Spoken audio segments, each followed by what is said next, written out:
Kim, alors cette semaine, on peut se poser la question, est-ce qu'on pourra voir apparaître le couple Delphine Thomas, Cristal Thomas, Élodie Thomas? Parlons-en de Thomas. Thomas a beau avoir les cheveux longs, les cheveux courts, les cheveux rasés. Il a la cote avec les filles. Que voulez-vous qu'on y fasse? Écoutez, Karine était sa meilleure amie, Élodie est sa confidente. Et là, je ne sais pas si son cœur se partage entre Cristal et Delphine, mais je sais que ses mains se partagent entre elles. On s'entend, il en colle une, il en colle l'autre. Et moi, je trouve ça correct, parce que Delphine est la bonne fille, la bru qu'une mère aimerait avoir, on s'entend. Et Cristal reflète beaucoup la femme. Écoute, elle a un corps top shape, on s'entend, là, elle a un beau sex appeal. Donc, je pense que Thomas joue bien le jeu. Il batifole de l'une à l'autre, puis je trouve ça correct aussi. Oui, mais il le fait bien, tu sais. Jusqu'à maintenant, il n'y a pas de jalousie. Jusqu'à maintenant. Jusqu'à maintenant, parce que c'est assez beau de voir qu'il y a une belle relation amicale entre ces deux filles-là. Et ce qui est particulier, c'est que les filles se défendent. On s'entend qu'entre nous, si les deux filles, on tripe sur le même gars, mais ça se peut que des fois, on essaie de le prendre pour nous. Mais non, les filles le conservent ensemble. Et écoute, ils font prendre des bains, ils le massent, ils le flattent et tout ça se fait comme un harem, là. Il y a comme un harem. C'est comme un harem. Fait que je parlerais peut-être pas de couple, mais qui sait peut-être d'un échange à trois, je sais pas, là. Non, mais c'est pas vrai, je fais des farces. Je vous parle aussi de Christelle, vite comme ça, et Vincent. Christelle a mentionné cette semaine. Écoute, je le ramasserais bien sur le comptoir, moi. Ouh! Alors, puis là, on l'a vu oui, elle rougissait tout à l'heure quand j'ai dit « Ah, le prince charmant », tout ça. Exactement, bien particulier. Puis là, mais moi, je vois Christelle et Véronica dans le même lit tous les soirs. Là, je me dis, écoute, ça se pourrait-tu qu'enfin... Non, mais je fais des allusions. Mais qui sait? Tu me poses la question, les couples, écoute, je t'en parle. Et maintenant, j'aimerais qu'on parle un peu de Mimo. On l'a dit un petit peu plus tôt, on le sent effacé, on le sent éteint. Et c'était ton coup de cœur. C'était mon coup de cœur. C'était le coup de cœur de tout le monde, d'ailleurs, quand on l'a rencontré. Toi, tu l'avais repéré, je crois que c'était à la ronde. Après, nous, quand on l'a vu en entrevue, tout le monde disait « Ah, wow, oui, il va être génial dans le loft. » Et puis là, mais... Qu'est-ce qui se passe? Écoute, il y a comme 3 Mimos. Il y a eu le Mimo en rentrant, le leader, le gars hyper énergique. Il y a eu le Mimo qui tombe en amour avec Stéphanie. Et après ça, il y a Mimo sans Stéphanie. Je voudrais vous montrer le message que Mimo a lancé après le départ de Stéphanie. On s'en reparle après. Ben oui. J'ai perdu une personne chère. En même temps, je me dis que je vais pouvoir vivre l'aventure à fond. J'étais pas le même quand je suis en amour et en couple. Je suis pas le même. C'était dur de vivre l'amour ici. Fait que je vais me battre jusqu'à la fin au maximum pour me rendre jusqu'au fin de l'aventure puis retrouver Steph à la sortie. Mimo is back. Ça, c'est... Il n'y a aucun problème avec ça. Ça, c'est sûr que je suis là et à 100%. À 144%, on pourrait dire. Mais où est Mimo Fox? Où est Mimo Fox? Stéphanie, je te parle, je sais pas, Mimo vient juste de dire qu'il est là à 144%, mais je pense que Stéphanie vaut 144% parce que honnêtement, on le voit plus. Oui. Il n'est plus là, il a perdu son énergie, il est négatif, il dort, il n'a pas le goût de faire rien. Je sais pas qu'est-ce qui se passe, si l'amour le rend triste que sa belle Stéphanie soit partie. Je pense qu'un balotage lui ferait pas de tort. Oui, peut-être que ça y secouerait les puces, hein? Non, mais tu sais, peut-être devenir plus stratégique, plus combatif. Moins ça pour acquis. Tu sais, vous avez une chance d'être dans l'offre. On a tous eu une chance d'être dans l'offre. Mérite-la ta chance. Puis, il n'a pas arrêté de dire qu'il voulait la popularité, faire un show, mais fais-en un show. Bon, merci beaucoup, Kim. On va maintenant s'entretenir avec celle qui le connaît très bien. Sous toutes ses facettes. Ben oui! Allô, Stéphanie. Salut. Mais toi, qu'est-ce que ça te fait de le voir comme ça? C'est vrai, tu es d'accord avec nous, c'est pas le Mimo que tu as connu, là, qu'on voit en ce moment. Pas du tout. Je suis pas surprise de le voir comme ça parce que dans le loft, on s'attache vite. Puis l'affection qu'on se donnait, je pense que ça lui a manqué vite. Ça doit lui manquer aussi. Puis je pense que les côtés négatifs dans le loft doivent être plus faciles à prendre dans le sens où tu te laisses plus emporter par des mauvaises pensées, tout ça, parce que en même temps, j'étais une force positive pour lui, puis je suis pas là. De le voir comme ça me surprend pas, mais je sais très bien que c'est le temps, dans le fond, dans le loft qui arrange les choses. On en a pas beaucoup, puis c'est là qu'il faut se botter les fesses un peu. Là. Oui. On va voir qu'est-ce qui va arriver. Avec le recul comme ça, là... Est-ce que tu penses que l'amour, ça vaut la peine de ne pas être rendu jusqu'à la fin de l'expérience du loft? Je sais pas qu'est-ce qui serait arrivé si Mimo avait pas été tout le dans monde disait que tu avais des chances de te rendre jusqu'à la fin. Je les sentais aussi en moi, mais la seule chose que j'avais pas imaginé en rentrant dans l'offre, c'est s'il y a quelqu'un que je clique avec, là, puis que je tombe en amour. C'est le seul scénario que je m'étais pas imaginé, et c'est le scénario qui m'est arrivé. Moi, je le prends, je me dis, bon, oui, j'ai été choisie sur des milliers de personnes, j'ai fait l'aventure, je la regrette pas.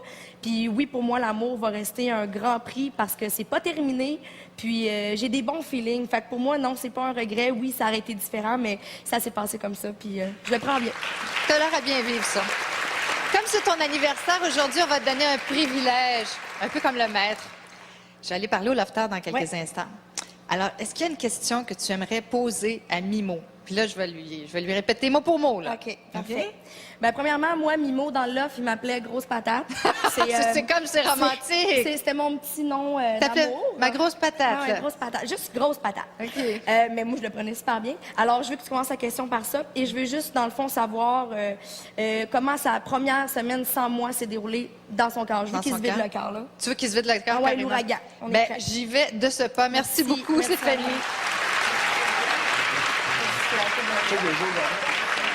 J'ai une mission. Alors, on retourne bien sûr dans le loft.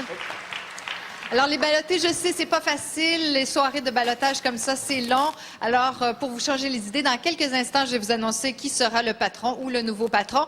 Mais tout d'abord, je dois m'adresser à Mimo. Oh! Mimo, Oui! j'ai une question pour toi. All right. Ça va comme si, là, faut pas que je la manque, Ta grosse patate fait demander comment tu te sens dans ton cœur depuis qu'elle a quitté. Et elle veut vraiment que tu vides ton cœur. Gars, je vais t'avouer que j'ai un gros vide à l'intérieur. Les autres lofters sont gentils avec moi, mais c'est sûr qu'il me manque vraiment un gros morceau. Ça me fait vraiment de la peine. Comme je t'ai dit tantôt, ça fait qu'une semaine, j'ai l'impression que ça fait un mois. Et puis, je vais en profiter pour lui souhaiter un joyeux anniversaire, Life. Bon anniversaire, Steph, je t'adore. Hey, grosse patate, c'est romantique, c'est effrayant, c'est ça? gentil, c'est une grosse patate, c'est gentil, c'est une façon de parler. Ben oui, on sait. Bon, ben là, c'est le temps de vous annoncer qui sera, bien sûr, le patron de la semaine. Les résultats sont très, très serrés. C'est 25 à 23. Et oui, les deux Mathieu. Et le gagnant, le patron, s'appelle Mathieu. Mathieu R. Mathieu Blanc. Nous avons donc un nouveau patron. Alors, patron, 2 secondes. Attendez avant les bisous, là. Non. Patron, lâchez les bisous 2 secondes. Oh, c'est l'entrevue, la conférence de presse du patron. C'est un adversaire redoutable. Je sais pas si vous avez vu quelle séquence, là, mais Oui. plonger tête première dans l'escalier, là, craqué. Fait qu'il mérite autant le titre que moi, mais je vais l'apprécier. Sa cheville va bien, Cass, ta cheville va bien? Ça commence à aller mieux, là. On va prendre notre temps bien rétabli, mais on va revenir plus en force les prochains jours. Mathieu, quelles sont tes motivations? Quelles étaient tes motivations pour devenir patron à ce point-là? Bien, c'est sûr que j'aime vraiment beaucoup les challenges. Puis côté athlétique, je savais que ça serait vraiment quelque chose à faire qui m'apporterait une nouvelle motivation. Fait que pour le challenge, c'était vraiment le fun.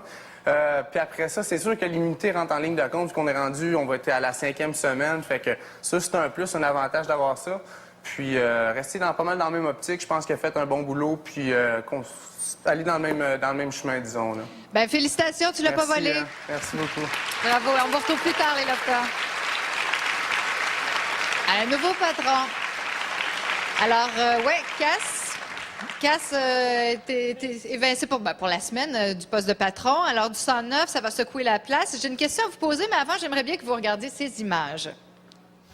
Faut arrêter de, mettons, juste nous inclure, nous autres. Même s'il y a quelqu'un d'autre à côté, embarque avec nous autres ou whatever. Je sais que c'est pas Cass qui a parti la chaîne. Puis s'il a parti la chaîne, puis qu'il a pas choisi un de nous 4, ça m'étonnerait, mais... Non, je pense pas que c'est Cass qui a parti la chaîne. Non. Je vais donner l'immunité à Francis.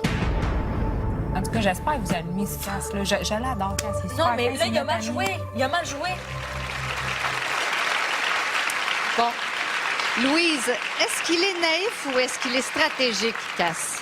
D'abord, moi, je dois dire que quand je l'ai entendu sauver Francis, je suis restée stupéfaite devant mon écran de télévision. Je me suis dit, ça n'a pas de bon sens. Il l'avait promis à Thomas. Mais... En même temps, j'ai trouvé ça intéressant de sa part à lui, parce que c'est un gars qui était tout le temps dubitatif. Il prenait une décision, puis 3 secondes après, il commençait à douter de sa décision. Mais au fur et à mesure, les semaines passant, il a pris un peu du poil de la bête, puis c'est comme si il était en cours accéléré d'amélioration de son esprit de décision. Alors, moi, je trouve qu'il va vers le mieux et il n'a pas le choix. Il ne pourra pas dans la vie tergiverser comme ça, comme une balance tout le temps. Mais moi, c'est ce que je pense. Mais je pense pas que ce soit stratégique. Je crois pas que ce soit stratégique. C'est un beau naïf, je trouve. Parce que, en même temps, il essaie d'être gentil avec tout le monde, mais quand on fait ça, c'est là qu'on se fait haïr. Mais oui. Parce qu'on se positionne pas. Rapidement, Stéphane, est-ce que tu penses qu'il va se retrouver au balotage, toi? Parce que quand on est patron, on n'est pas aimé généralement. Ouais, je pense que pour Cass, cette semaine, ça va être vraiment très difficile.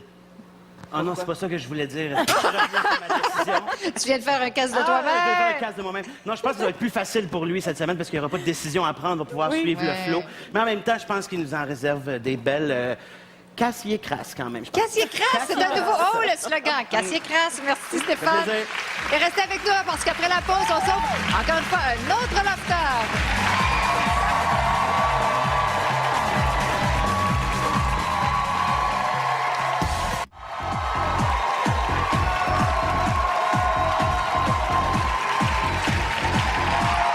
Vous regardez la grande soirée Love Story 4. Et on retourne à l'instant dans le loft pour parler aux 3 ballottés qui restent. Alors, les ballottés, je tiens à vous dire merci pour votre enthousiasme et votre dynamisme. Vraiment, vous nous faites vivre de très, très beaux moments. Et le public a tranché, encore une fois. Et je vais vous donner le nom de la personne qui sera sauvée pour l'instant. Alors, le public a choisi de garder dans le loft Élodie.